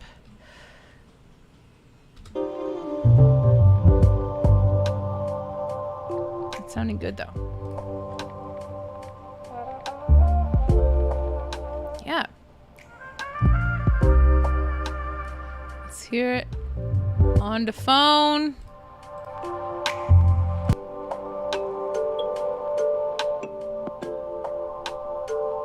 Hear the kick.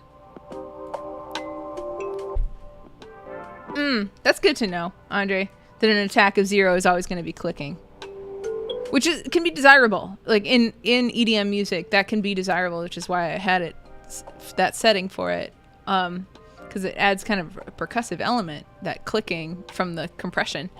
But yeah, that's good to realize that like an attack of 0 is just always going to be click, because it's like either it's more like on off, right? Yeah.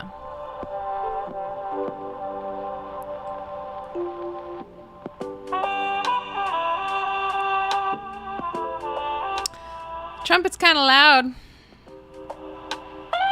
Of course, I have the trumpet EQ'd to be like in the same range as a phone. Could just turn it down.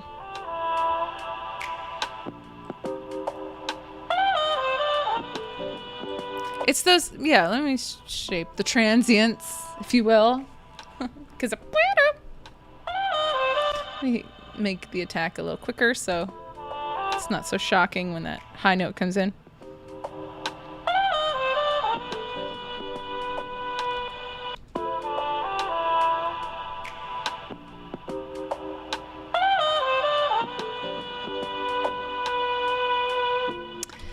These trumpets, it is the same trumpeter. His name is John Colbreth. He's a New Orleans musician, also a sync agent. He was in charge of my EP. Not that I've gotten any syncs from it, but anyway, he sells producer sample packs of his trumpet playing, and so that's what I'm using a lot in these tracks, and I love it. It's so good. Yeah, and I'm adding all the kind of fun reverby stuff that I like to add to it, and I've often tuned it up and down, transposed it, and it works so beautifully in this Allo Recliner project. So I use it a lot.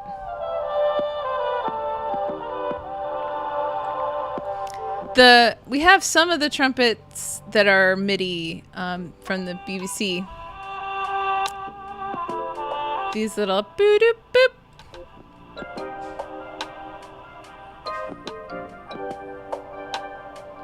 Which could stand to be a little louder now that I'm thinking about it.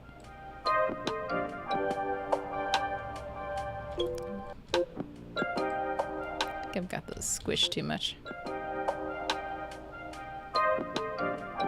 There we go.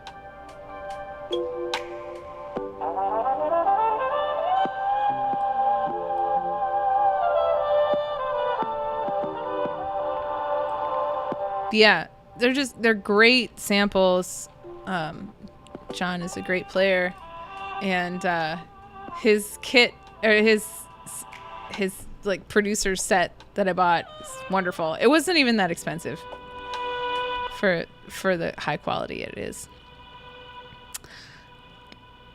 Okay.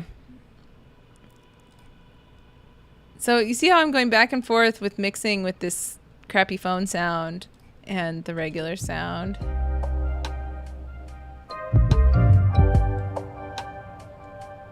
And this is like, it feels like sculpting, like smoothing things out and just making little adjustments that make it all sit nicer on the ear.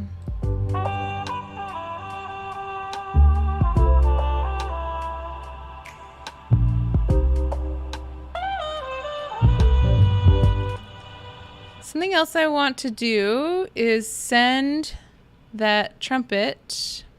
Wait, let me make sure I haven't already done it. What other sends have I got? Who is this going to? That's going to the electric piano.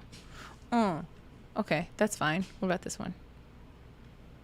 That's going nowhere. That's actually not a send.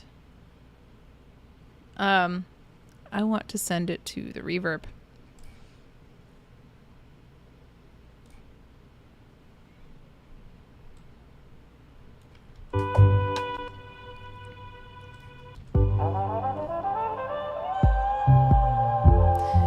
This way, I'll get the nice tails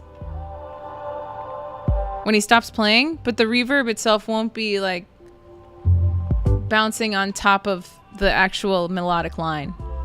That's the idea.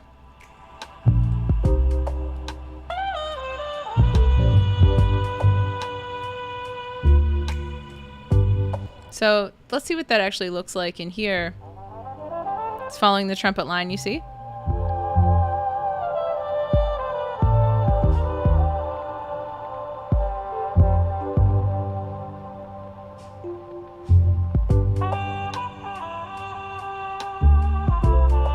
Nice. Yeah.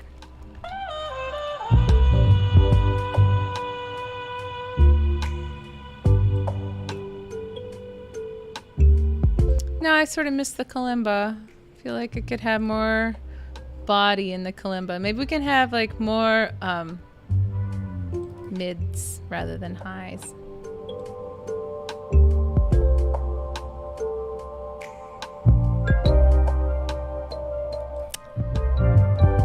necessarily want to do that with EQ. What kind of...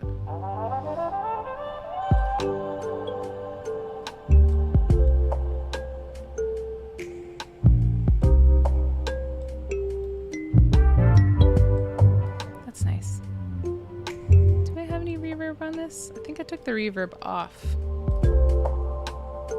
Let's give it a little. Not that much. Adjust it. Let's make it a little more spacey.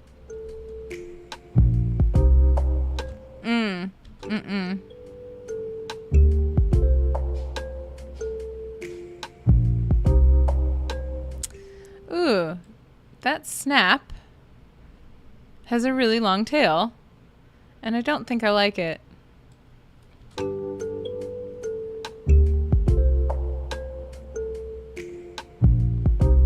It's better.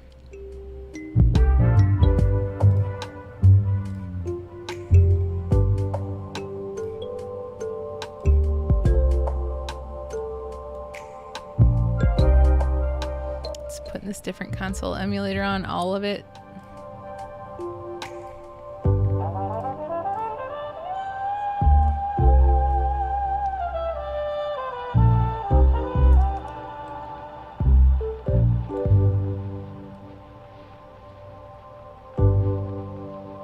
Yeah, this is sounding good now. I feel like it's all coming together to be... We want it to feel like a little like space, like a magic carpet ride over a city, like a city at night. Kind of like, I'm seeing like time lapse, but also slow motion.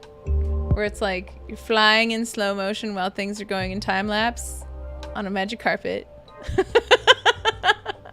That's what I want to see.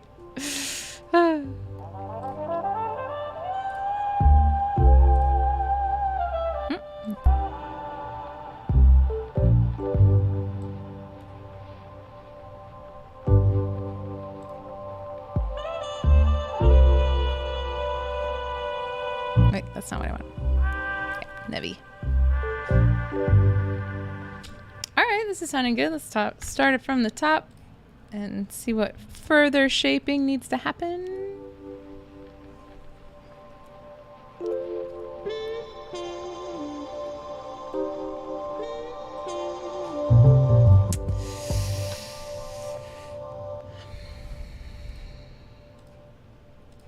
This reverb needs to calm down.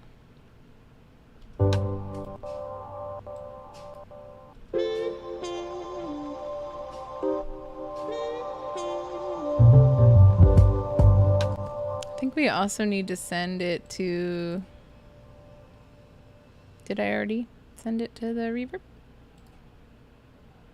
No. Yeah, I did.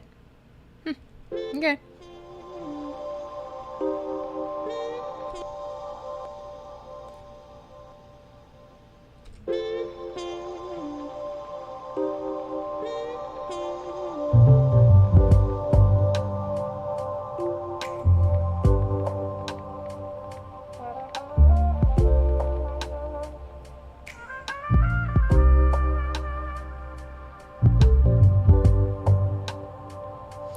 This is the send. I don't know how much of a difference it's actually going to make.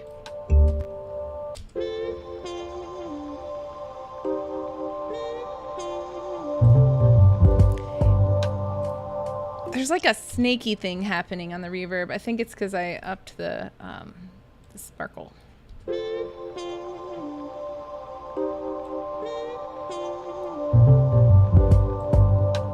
Maybe I don't need it.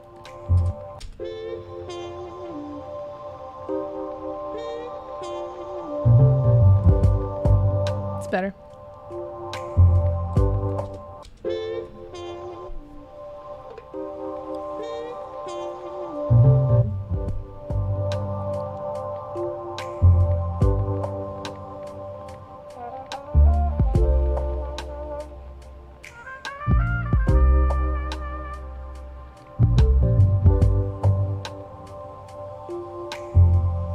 Now the beats are sounding nice and chill. They're not grating on my ears, not too much.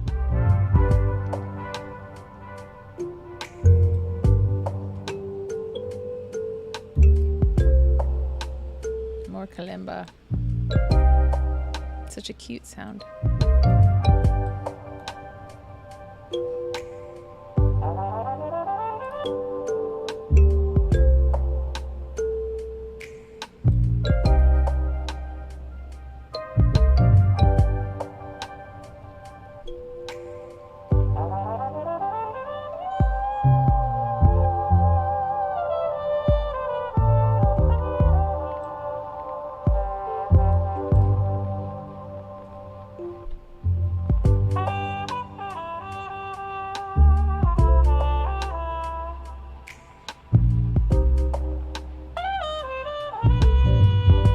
You know what? I have these panned together. I want to experiment with what it sounds like with the reverb going opposite.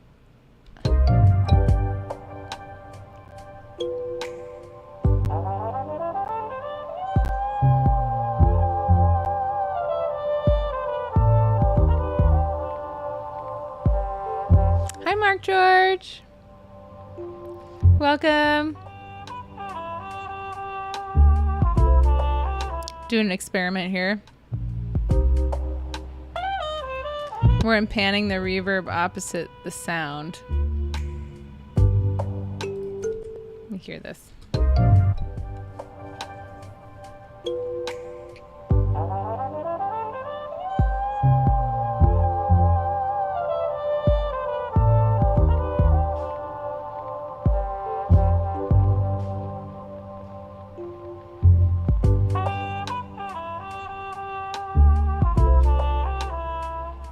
I like that. Ooh. It's like it's leaving a trail in my other ear. Okay, cool. I'm keeping that. I like that. Good experiment. Interesting.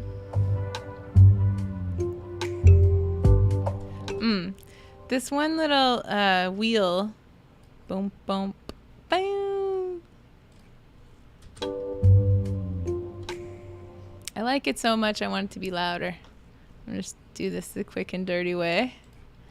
And I hold control while on the cursor is on the bottom half of the waveform and pull up.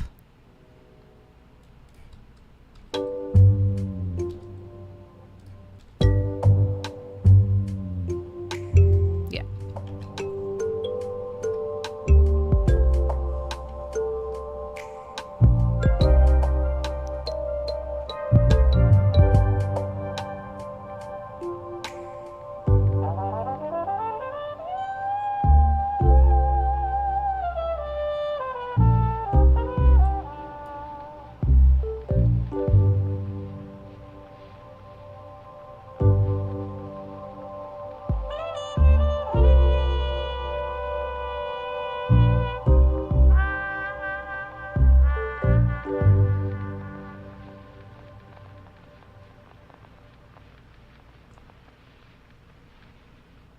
Cool.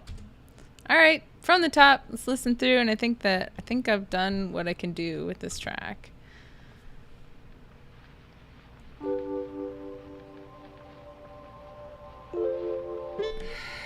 It already comes in too soft. This electric piano. What's going on with this one? Just make these a little louder.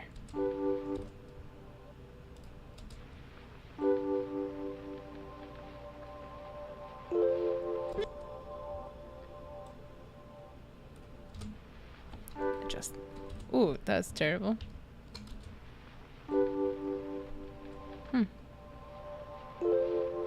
Oh, I had them coming in just a little bit softer because I wanted it to not be jarring. But I think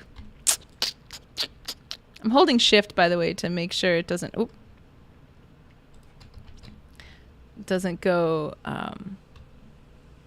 so it stays horizontal. I can move it. Let's try that.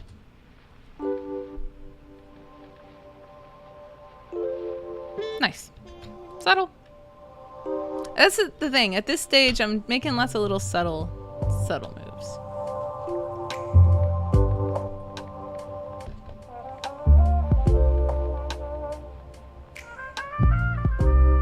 Trumpet over here, trumpet over there. Nice. Yep.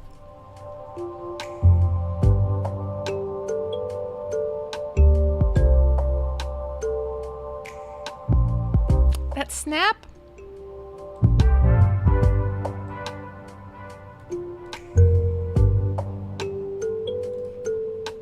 Still a little like.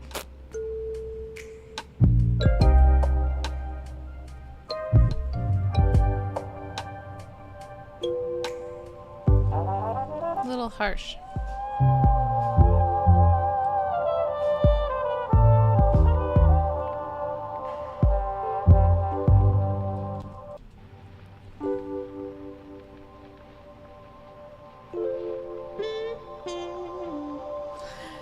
Hi, Six Chakra Doctor. Six Chakra Doctor.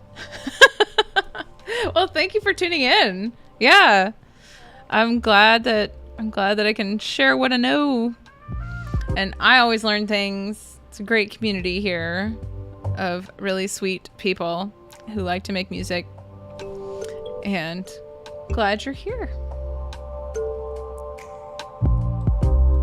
It's funny, this is so quiet, it's not even showing up really, but it's so percussive. Let's put it more in and less out. How about that? That's nice. There we go. Ah, yeah, that's a little sweeter, a little nicer on the ear. Not so jarring, like snap. Yeah, Cakewal is awesome. What an amazing tool. What an amazing piece of software. I'd like to learn other software so I can compare it. I've been talking for the last couple weeks about learning Ableton, which I plan to. I'm wanting to finish out these tracks, these Allo Recliner tracks. We have a new release coming out April 24th. A song called Atlantis, which I worked on last week, and it's a great track. So hope you look for us on Spotify and Instagram and all that. Allo Recliner, the plant and the chair.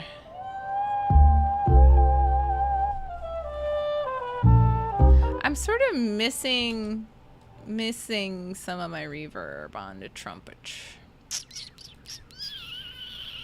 There's certain spots where I just want more reverb, and I feel like I automated that in a little bit, but maybe not. Yeah.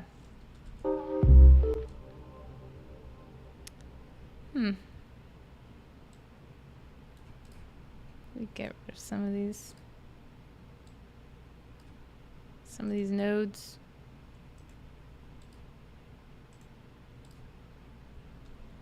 Back this up. I want like nice long reverb tail.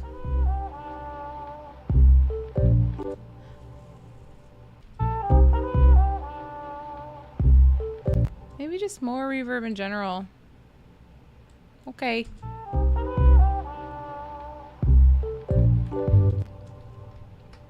Yep. Go back and forth on reverb. Doug Kidder, hello! Welcome!